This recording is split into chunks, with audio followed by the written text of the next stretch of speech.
ligado em mais um programa Chip e hoje eu estou aqui com o professor André Teruya Eschenberg, mais conhecido como Chen, vamos facilitar, né? Perfeito, perfeito. E vamos falar sobre board game. Eu tinha o costume de jogar alguns jogos tipo Detetive, Banco Imobiliário, essas coisas mais clichês assim. Conta pra gente, eu acho que o pessoal de casa não sabe muito bem como que são esses jogos de tabuleiro modernos. Então conta pra gente um pouco como que foi essa evolução, como que tá esses jogos de tabuleiro modernos. Porque eu particularmente cheguei a jogar alguns, mas ainda não tô muito por dentro.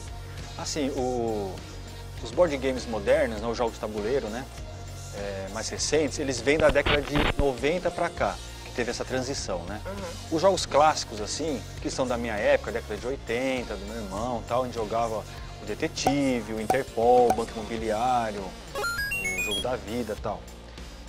Eles são de uma geração inicial, digamos assim, que é clássica, até óbvio que tem os jogos que tem xadrez, o Go japonês, a Mancala que é africana, que são seculares e tal.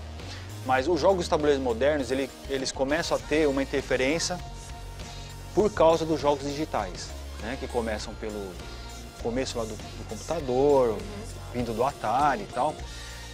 Então começa a perder espaço, obviamente, né, por uma questão de praticidade e a própria digitalização de tudo. Então, a partir da década de 90, começa a ter uma transição do que seria interessante colocar no jogo tabuleiro. E eles elencam, principalmente na Europa, a Alemanha que é muito forte, até hoje, né? Como fazer, como voltar a ter as pessoas na mesa. Né? Porque eu particularmente... Eu jogo assim, depois eu comecei a conhecer o evento, conhecer os jogos novos, comecei a voltar a jogar jogos de tabuleiro. Só que eu particularmente troquei totalmente jogo de tabuleiro por videogame. Agora é muito difícil eu sentar pra jogar, é mais console, celular, computador, muito difícil. A maioria, né? Porque o conceito base do board game é a socialização, no sentido de várias pessoas sentadas na mesa, compartilhando uma experiência, dar risada e tal. Com isso, eles começam a desenvolver uma série de pré-requisitos, digamos assim. Né? Como trazer esse pessoal de volta, sendo que a maioria está no videogame, isolado, ou com alguém e tal. Então, por exemplo, os jogos começam a ficar mais curtos. Antes eram jogos que poderiam demorar dias ou 4, 5 horas. Ninguém tem paciência para ficar tudo isso. Por exemplo, ninguém perde, isso é um padrão. Antes, se você perdia, você tinha que ficar esperando seus amigos acabar o jogo e tal, e dar uma frustração. O War, por exemplo, era a frustração. Perdeu, você sai fora. Então, os jogos você começa do começo até o fim. Tem uma questão de interatividade maior e eliminação da sorte, digamos assim. Há pouca sorte no jogo do tabuleiro moderno. Então, muito mais voltado para criatividade, imaginação e principalmente estratégia. O planejamento estratégico, quer dizer, os recursos que eu tenho, que você tem, que o outro tem são os mesmos. Ganha quem tiver, digamos assim, um desenvolvimento estratégico. Nossa, porque se eu fosse depender de sorte pra jogar o jogo, eu tava complicado. Eu também. Porque eu sou super azarada. Pra jogar o jogo, vai jogar o dado ali, se for pra cair alguma coisa que não pode cair, com certeza comigo vai cair. Tem ainda, né? Obviamente o elemento dado é interessante, o sorte. Jogar um dado é empolgação, né? Empolgação, algo inusitado, imprevisível. Só que é sempre minimizado por uma série de ações que você pode fazer. Então essa questão do 1 com 6, o 1 é pior que o 6, no board game moderno acaba. O 1, tanto quanto o 6, são interessantes para você desenvolver algum aspecto do jogo. Né? E eu cheguei a ver que tem tipo uma plataforma que eles pegaram os jogos de tabuleiro e trouxeram alguns jogos para a plataforma digital, eu não lembro direito o nome do site, acho que é Board Game Geek. É isso? Board Game Arena, né? Board Game Arena. E tem o Board Game Geek também, que parece que tem um lance de ranking, né?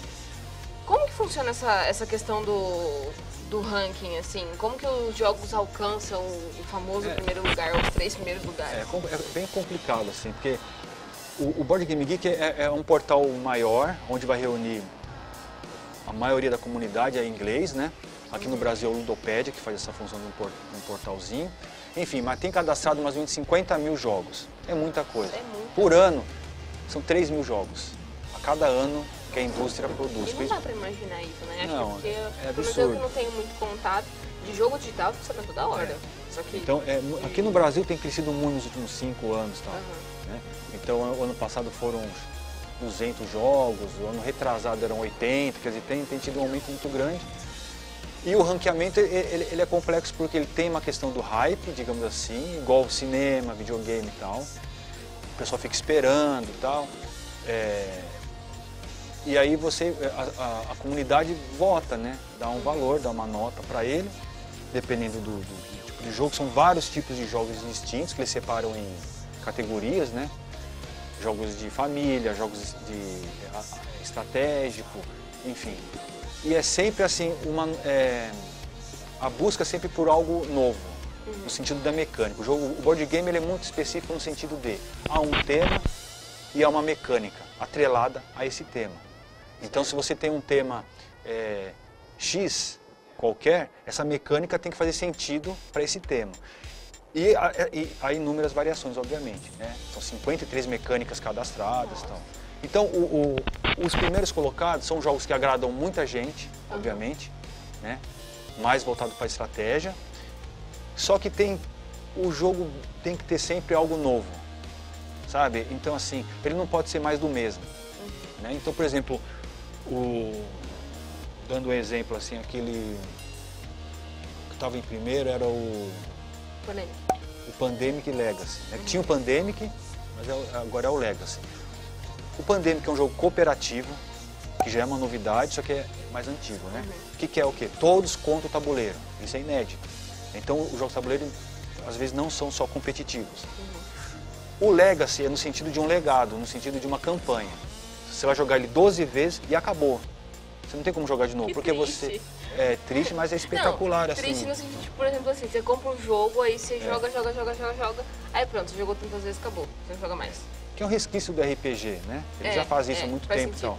Só que o interessante do Legacy é assim, você reúne um pessoal, joga todo sábado, sei lá o quê, você rabisca, risca, abre uma caixa, corta, carta, rasga. Nossa. É doido. Então assim, uma dor no coração. Dá, tem gente que não... Eu ia sofrer pra rasgar alguma carta, alguma coisa. E a campanha é isso.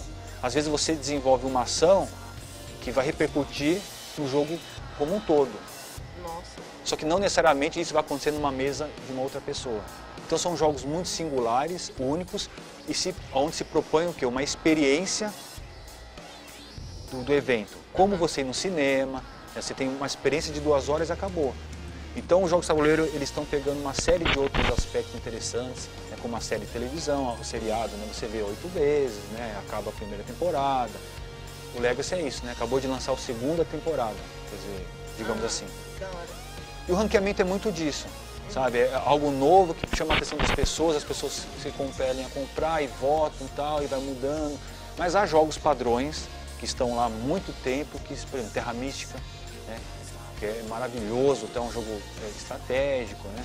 Mas depende muito das categorias também, né? E das pessoas. Né? Você falou de jogo temático, cooperativo. Um dos primeiros, se eu não me engano, se não foi o primeiro jogo que eu joguei, não, na verdade não, o primeiro jogo que eu joguei foi Ticket to Ride. O segundo jogo que eu joguei, que eu pirei, que eu acho que até entrando na questão que você falou de série, foi o Dead of Winter. É espetacular, o jogo é sensacional. E essa questão de coisa nova, eu não sei se tem alguns outros jogos, mas uma coisa que eu acho que é nova, pelo menos pra mim foi nova, a questão das cartas de Crossroads. Crossroads, é. Crossroads. Isso eu achei muito, muito interessante. Então cada jogo, assim, pra entrar no mercado é muito complexo, né? Mesmo aqui no Brasil, se você quer ser designer de jogos e tal. O que eles pedem é sempre assim, eles estão cansados do mesmo. Obviamente que tem alguns temas que são interessantes, né? Fantasia, medieval, enfim. Mas todo jogo tem que ter algo que, de certa forma, é algo inovador. Então, essa busca de inovação entre os designers é muito grande e muito complexa. O Crossroads é uma dessas. Né? Quer dizer, você te pega uma carta, quer dizer, há uma série de eventos que rearticulam não só a sua percepção de jogo, o jogo todo. O jogo todo. E isso é uma coisa muito interessante que, por exemplo, e são aspectos distintos dos jogos eletrônicos. Né? A experiência realmente, por isso que tem chamado tanta atenção e tem pegado tanta gente por causa disso, dessas brincadeiras, né? A maioria dos jogos, é legal falar, eles são para adultos, né? Eles não são jogos assim para criança e tal. Óbvio que tem uma série de jogos, né? Família, jogos infantis, aí tem os jogos euros, que são os baseados na Europa, digamos assim, que são mais estratégia, pouca mínima sorte, quer dizer, ou sorte nenhuma. E tem os jogos Ameritrash, que é mais voltado para jogos tipo de tem combate, luta, algum tipo de sorte, né? Onde o tema é muito forte, né? Eles buscam isso. E no jogo Euro, que é mais o foco estratégico, né? Mecânica, o tema é sempre assim, eles falam que é meio colado, sabe? Enfim, há uma série de distinções. Jogos família, eu tenho vários que eu jogo eu, a minha esposa, a minha filha. Então há uma diversidade muito grande. E tem pego muita gente, porque reúne a família, reúne os amigos. Então, por exemplo, para acabar o pensamento assim, esses jogos antigos, Detetive, o Jogo da Vida, Banco Imobiliário, War, eles são assim, extremamente obsoletos comparados ao que tem acontecido. Mas obsoleto em relação a uma série de questões, de mecânica, de estratégia. Então os board games modernos eles chamam assim, joga um, você entende a proposta, vai buscando outros e tal, e vira todo um rol muito grande de... Guarda mais um pouquinho aí sobre os board games que a gente vai falar num próximo programa. E no próximo programa, então, tem mais gente conversando sobre os board games. Até semana que vem.